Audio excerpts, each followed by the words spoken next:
트라우마가 사실 학생 때로 끝나는 게 아니거든요. 사실 성인이 돼서도 반복 작동되는 경우들이 거의 대부분이기 때문에 사람에게 얼마나 큰 영향을 줄 수 있는가에 대해서 설명하고 있는 게 외사후 스트레스 장애라는 진단명 함축하고 있는 바거든요. 안녕하세요, 스타잡입니다. 네, 저희가 최근에 좀 이슈가 되는 주제를 좀 가져왔는데요. 프로 운동선수들로 시작을 해가지고 최근에 뭐 연예인이든지 여러 분야의 사람들에게 있어서 이제 학폭 논란이 많이 일어나고 있는데 정신과 의사로서 좀 안타까운 마음도 들고 그래서 오늘 좀 그 주제로 이야기를 해보면 어떨까 싶은데요. 원래 학폭 항상 나올 때마다 뉴스가 됐었는데 요즘에 연쇄적으로 한 명 터지니까 그 다음 또 그 다음 하면서 생각보다 굉장히 많구나 하는 걸 많이 느꼈거든요. 또 그리고 그 댓글들을 보면서 학교 폭력에 대한 사람들의 어떤 그런 분노나 그런 것도 굉장히 보면서 예전부터 진료를 보면서도 느꼈지만 지금보다 좀 더 사회적으로 더 중요하게 다뤄져야 하는 이슈가 아닌가라고 생각을 하고 있긴 했거든요. 실제로 저희 진료 현장에서도 본인 때문만이 아니더라도 그냥 다양하게 여러 가지 불면이든 불안이든 우울이든 이런 증상들을 갖고 계신 분들의 그 뭔가 과거 뿌리의 뿌리를 찾다 보면 여러 가지 학창 시절에 생겼던 대인관계 어려움들, 뭐 학폭 수준으로 심각한 것부터 조금 가볍게 지나간 따돌림까지 여러 가지 문제들 때문에 고통스러워 하시는 분들이 꽤 많았던 것 같아요. 그렇죠, 많죠. 더군다나 일반적으로 심리학에서는 근본적인 성격은 주로 영유아기 초등학교 가기 전 어린 시절에 다 만들어진다고 이야기를 하잖아요. 근데 이제 그런 어떤 근본적인 성격이 그때 만들어진다고 한다면 그 성격이 실제로 다른 사람들과의 관계에서 드러나는 대인관계의 패턴은 대부분 학년기, 그러니까 초등학교 고학년에서 중고등학교 때 많이 이루어진다고 하더라고요. 실제로 초등학교 저학년 아이들한테 물어보면은 너 지금 세상에서 제일 중요한 사람이 누구니? 라고 하면 대부분 다 부모님 아니면 가까운 가족들을 이야기하는데 초등학교 고학년이나 중학생쯤 되는 애한테 너한테 지금 제일 중요한 사람이 누구니라고 물어보면 친구나 또래의 사람들을 이야기하는 것처럼 그 시기가 정말로 확실히 대인관계에 정말 중요한 시기인 건 맞는 것 같아요. 근데 그런 만큼 학교폭력, 특히 그 시기에 일어나는 학교폭력이 우리 사회적으로 갖는 중요성에 대해서는 확실히 정신과 의사로서도 들여다봐야 할 지점이 있을 것 같긴 해요. 그쵸. 어떤 학폭에 의해서 받았던 심리적인 트라우마가 있잖아요. 그 트라우마가 사실 학생 때로 끝나는 게 아니거든요. 맞아요. 그때 받았던 정신적인 충격은 나이가 들어서도 계속 반복되는 경우들이 저는 많다고 생각을 해요. 뭐 총기쌤도 이야기를 했지만 대인관계에서 여러 가지 형성되는 마음들이 그때만 형성이 됐다가 사라지는 게 아니라 사실 성인이 돼서도 반복 작동되는 경우들이 거의 대부분이기 때문에 뭐 학폭이나 왕따나 이런 걸 경험하셨던 분들의 마음들을 보면 상당히 자존감이 낮은 경우들이 많아 보이더라고요. 왜냐하면 사실 그 왕따를 당한다거나 학폭을 당한다는 건 친구들도 사실 알게 모르게 서열 같은 게 있거든요.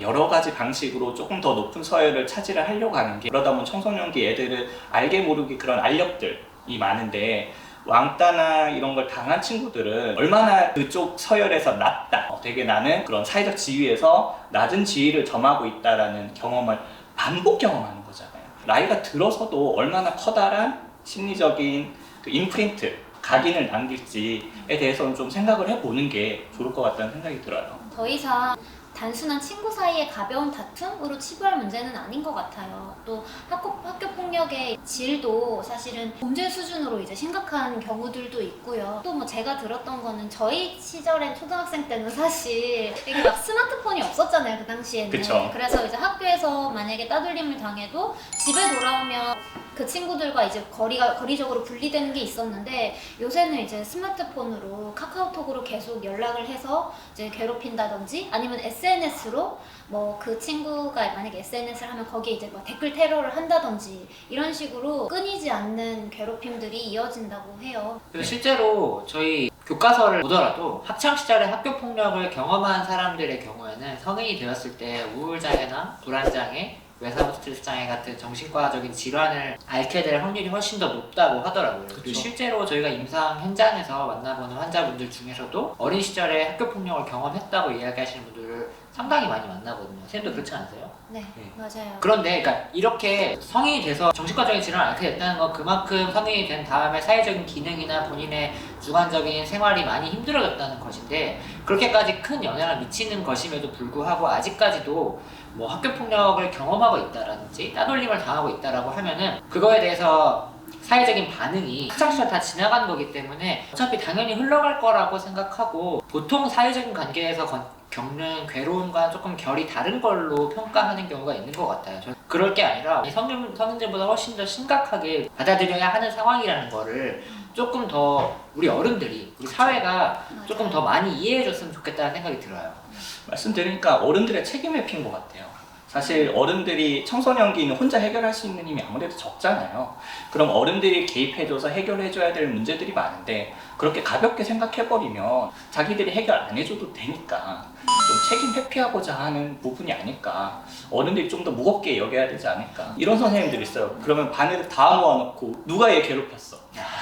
이러면 걔가 경험하는 또 감정이 또 어떨지에 대해서도 좀 생각을 해봐야 될 것 같아요. 확실히 그런 학폭 기사들의 댓글을 보면 그 학폭을 자기한테 했던 그 가해자에 대한 분노를 쏟아내는 경우도 있지만 그 당시에 적절하게 도움을 주지 못했던 부모님, 선생님으로부터 받은 그런 2차 피해 때문에 그거에 또 마음을 다쳐서 그게 이제 상처로 남아있는 분들도 꽤 많은 것 같더라고요. 맞아요. 그럼요.